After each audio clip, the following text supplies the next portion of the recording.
بسم الله الرحمن الرحيم الحمد لله رب العالمين والصلاة والسلام على نبينا محمد وعلى آله وأصحابه وسلم تسليما مزيدا ثم أما بعد بإخوة الكرام السلام عليكم ورحمة الله وبركاته. إخوان، شهر رمضان هو شهور التربية على التقوى، بل يعني التقوى هي الغاية العظمى من الصوم، كما قال جل في علا في كتابه العظيم: يا أيها الذين آمنوا كتب عليكم الصيام كما كتب على الذين من قبلكم لعلكم تتقون، يعني بالمعنى فرض عليكم الفرض الصوم كذلك. Donc vous savez mes frères et sœurs, le mois du Ramadan, c'est un mois qui est un mois éducatif quant au fait de la piété. C'est un mois qui est aussi un mois dont la piété est l'un des plus grands objectifs et qui se traduit par le fait aussi de jeûner en ce mois. Puisqu'Allah Jalla fi'ala nous rappelle en Coran: ô vous les porteurs de la foi, ya ayyuhalladhina amanu, yani, c'est-à-dire que ces versets-là notamment qui sont des versets où Allah Jalla fi'ala, il interpelle celui qui a la foi, il interpelle celui qui a l'iman, puisqu'il s'adresse non pas de manière générale, ya ayyuhan nas, mais il s'adresse à ceux qui ont la foi. Ya ayyuhal ladina amanu. Et il nous rappelle que le jeûne, kutiba alaykum as-siyam, bil ma'na furida alaykum as-siyam, vous a été rendu obligatoire, donc le jeûne, comme cela était déjà obligatoire pour ceux qui vous ont précédé. La'allakum tattaqun, donc vous atteindrez ainsi la piété. Wa taqwa ibadallah, at-taqwa ma'naha an yaj'ala al-'abdu baynahu wa bayna ghadabillah subhanahu wa ta'ala wa sakhatihi وعقابه وقاية تقيه من ذلك. Qu'est-ce que le terme taqwa, à quoi est-ce qu'il renvoie ce terme-là? Puisque la plupart des musulmans savent qu'il faut faire preuve de piété, que pendant le mois de Ramadan il faut être pieux, que la piété est une marque, une caractéristique noble et ainsi de suite. Mais souvent on oublie que la taqwa, elle doit être aussi pour nous traduite d'une manière particulière, comme cela est connu, à savoir le fait que la taqwa, eh bien, c'est une barrière que tu installes entre toi et ce que tu crains du châtiment d'Allah, de ce que tu crains du courroux d'Allah. C'est une barrière, c'est une muraille que tu essayes d'installer, mais pourquoi? Et par quoi? Par le fait que tu vas faire des actes d'obéissance qui vont te permettre d'être protégé. Et comme vous le savez, as-siyam junnah, le jeûne est aussi une protection. C'est une armure. C'est une armure comme une protection, comme une citadelle qui te protégera du feu de l'enfer aussi. At-taqwa. Wa kadhalik, ça te mène à quoi? Bi fi'li ta'atihi wa kadhalik wa ijtinabi ma'asiyatihi. Ça doit te pousser la piété à obéir plus à Allah subhanahu wa ta'ala, et ça doit te protéger de lui désobéir. Et donc cela, c'est un miroir. Finalement, faire preuve de taqwa, faire preuve de piété, c'est faire preuve, eh bien, de compréhension quant au fait que tu installes une barrière, que tu mets un obstacle entre toi et ce que tu crains d'Allah Azza wa Jal. C'est pour ça que Ahad min al-ulama, as-salaf min al-ulama as-salihin, un des pieux, qu'est-ce qu'il disait par rapport à taqwa? Il disait: at-taqwa an ta'mala bi ta'atillah ala nur min Allah ترجو ثواب الله وأن تترك معصية الله على نور من الله تخاف عقاب الله. Ibn al-Qayyim rahmatullah alayhi, qu'est-ce qu'il disait? C'est l'une des meilleures interprétations quant au fait du terme taqwa. Et cela veut dire quoi? La piété, c'est le fait que tu œuvres dans l'obéissance à Allah sur la lumière d'Allah. Alors qu'est-ce que veut dire la lumière d'Allah? Ala nur min Allah, yani ala kitabillah. La lumière d'Allah, c'est le Coran, la parole d'Allah subhanahu wa ta'ala, et la tradition prophétique authentique qui vont être pour toi une lumière dans l'obéissance à Allah. Et pourquoi tu fais cela? Tarjou, hein? Eh bien tarjou, rahmanallah azza wa jal, tu espères la miséricorde d'Allah subhanahu wa ta'ala, tu espères la récompense d'Allah à travers cela. Mais aussi, cela ne suffit pas. Tu ne peux pas simplement obéir à Allah, essayer de te baser sur le Coran ou la Sunna, mais en même temps ne pas appliquer en parallèle autre chose. C'est-à-dire, يعني ترك من يعني وتترك من يعني معصية الله عز وجل, que tu délaisses la désobéissance à Allah عز وجل على نور من الله. Et pourquoi? تخاف عقاب الله, parce que tu crains le châtiment d'Allah. Donc, cette interprétation, elle est très importante pour nous, de comprendre que le mot taqwa et la qualité de ce terme-là dans notre pratique de l'adoration d'Allah subhanahu wa ta'ala, elle doit avoir cette signification. C'est-à-dire que tu dois, toi, quand tu veux obéir à Allah, tu dois penser à cette barrière que tu veux mettre, à cet obstacle, à cette citadelle dans laquelle tu veux rentrer pour te protéger du châtiment d'Allah subhanahu wa ta'ala. Et c'est pour cela que on te dit wa taqwa yunalu al-abd معية الله سبحانه وتعالى ومحبته وولاته وتكرامه وحفظه وتسهيل الأمور. Grâce à la piété, tu sais ce qui se passe quand tu commences à vouloir mettre cela en application, quand tu commences à y porter de l'attention, que tu commences à être justement dans cette dévotion sincère à l'égard d'Allah subhanahu wa ta'ala. Qu'est-ce qui se passe? Comment tu agis? Eh bien cela va t'apporter la proximité avec Allah. Cela va te permettre de bénéficier de l'amour d'Allah. Cela va te permettre d'avoir l'alliance avec ton Seigneur. Dans quel sens? Inna Allah ma'alladina taqaw walladina hum muhsinun. Grâce au fait de la piété, Allah Jalla fi'ala accompagne celui qui craint Allah. Ibn Taymiyyah rahimahullah il disait quoi? Man kana taqiyan kana lillahi waliyan. Celui qui va faire preuve de piété, Allah va devenir pour lui un allié. Et tu sais que ceux qui font partie de min awliya illa subhanahu wa ta'ala, les alliés d'Allah, tu ne pourras rien faire contre eux. Parce que les alliés d'Allah, ils sont protégés par Allah subhanahu wa ta'ala. Ils voient par Allah subhanahu wa ta'ala. Ils touchent, comme dans le hadith Qudsi, celui qui s'en prend à l'un de mes walis, je lui déclare al-harb, la guerre.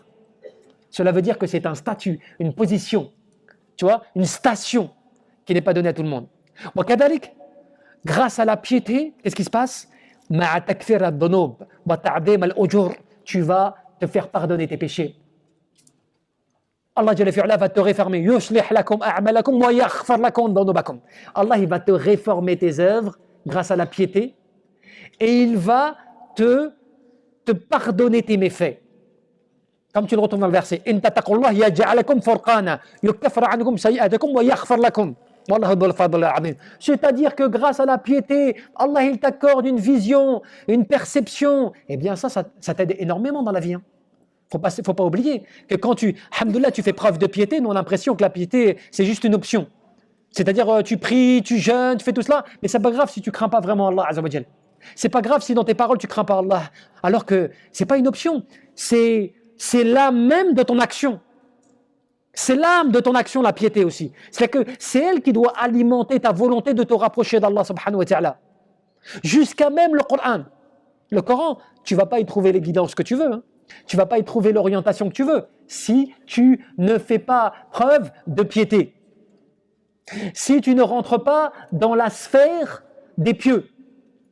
Si tu ne fais pas preuve d'une piété particulière, parce qu'Allah Jalla fi'ala te dit dans Surat Al-Baqarah par rapport à ça, ذَلِكَ الْكِتَابُ لَا رَيْبَ فِيهِ هُدًى لِلْمُتَّقِينَ. C'est un livre sur lequel la shakka fihi, il n'y a pas de doute.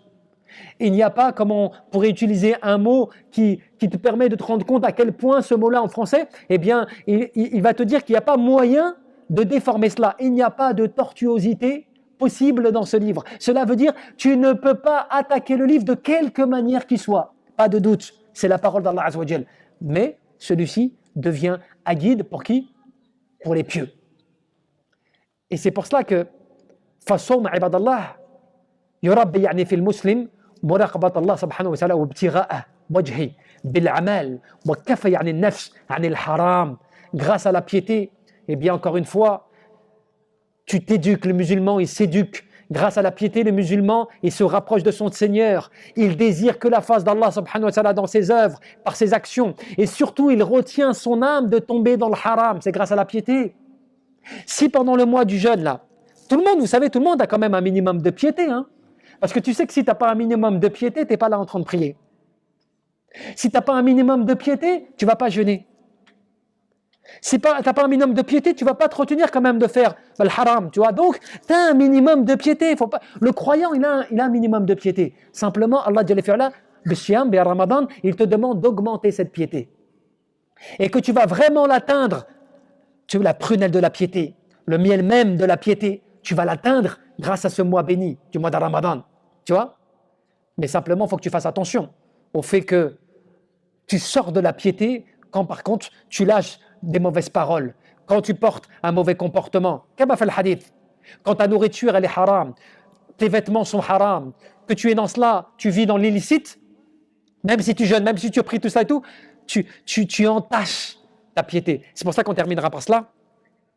Ce que nous disait Omar ibn Abdel Aziz, Omar ibn Abdel Aziz, qu'est-ce qu'il disait? Une belle parole qui va te permettre, encore une fois, de te projeter dans une des meilleures compréhensions que tu dois adopter de cette piété qui est mentionnée dans ce verset fondamental du mois du Ramadan. Où Allah Jalla fi'ala, il te légifère ce jeûne comme il l'a légiféré à ceux qui nous ont précédés et qu'il te dit la'allakum tattaqun. C'est comme cela que tu vas l'atteindre, cette piété. Et il te dit quoi? Omar ibn Abdel Aziz radhiyallahu anhu, laysa taqwallah bisiyam an-nahar wala biqiyam al-layl wa takhlit fima bayna dhalik. Il dit il ne fait pas partie de la piété que tu jeûnes la journée et que tu pries la nuit, mais que tu fasses n'importe quoi entre les deux. Tu vois? C'est important ça, parce que ça c'est une réalité. Tu jeûnes la journée, tu fais qiyam la nuit, mais si entre les deux, c'est-à-dire entre le fait de jeûner et de prier la nuit, tu ne fais pas attention au reste, cela ne fait pas partie de la piété. Il dit plutôt walakinna taqwallah subhanahu wa ta'ala tarkum ma haram Allah wa ada'u ma iftarada Allah faman ruziqa ba'da dhalik khayran fahuwa khayrun ila khayr. Mais il dit plutôt la piété à l'égard d'Allah, c'est le fait que tu vas délaisser le haram, que tu vas mettre en application les obligations d'Allah Azza wa Jal, et celui qui va avec cela augmenter un bien, il n'aura fait qu'augmenter du bien sur du bien. Tu vois la subtilité? En fait, subhanallah, on se rend compte, ibadallah, que ad-din, mashallah, tu vois, Allah Azza wa Jal a fait de cette religion une réflexion, tu vois, pour nous, c'est-à-dire qu'on doit bien comprendre, tu vois, ce qu'il y a entre les lignes, ce à quoi Allah Azza wa Jal nous appelle, tu vois, pourquoi il fait l'éloge des pieux, pourquoi cette piété l'a introduit même dans le verset du jeûne, tu vois.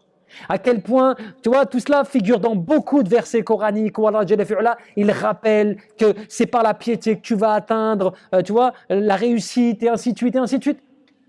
Parce qu'en fait, on se rend compte que vraiment, la piété, c'est cette barrière, on en revient à la base du début, c'est cette barrière, c'est cet obstacle, c'est cette citadelle dans laquelle tu vas rentrer qui va te permettre de te protéger du mal de l'extérieur.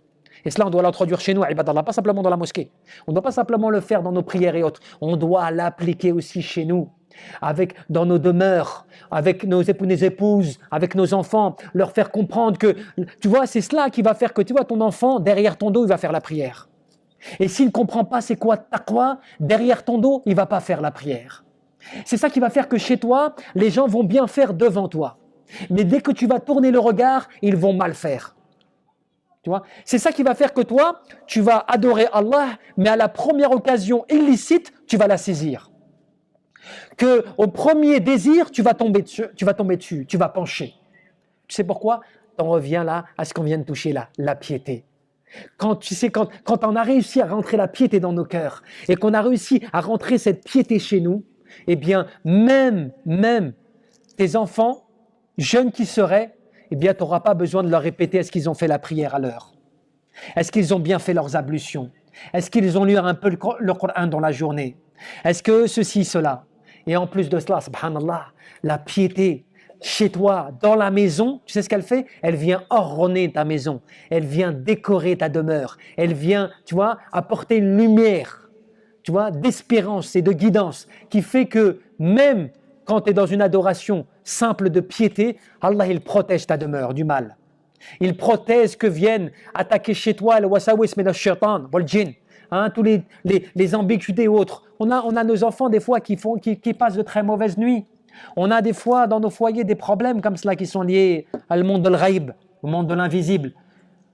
Cherchons pas des solutions à travers des formules magiques, à travers des potions magiques qu'on va aller demander à je ne sais pas qui. Si tu vois, t'instaures chez toi, tu construis chez toi la piété, eh bien, tu auras protégé ta demeure de la meilleure, du meilleur des bunkers, qui soit. Personne ne pourra s'y introduire. والله أعلم ونسأل الله تبارك وتعالى أن يرزقنا الإخلاص في القول والعمل والنية اللهم ربنا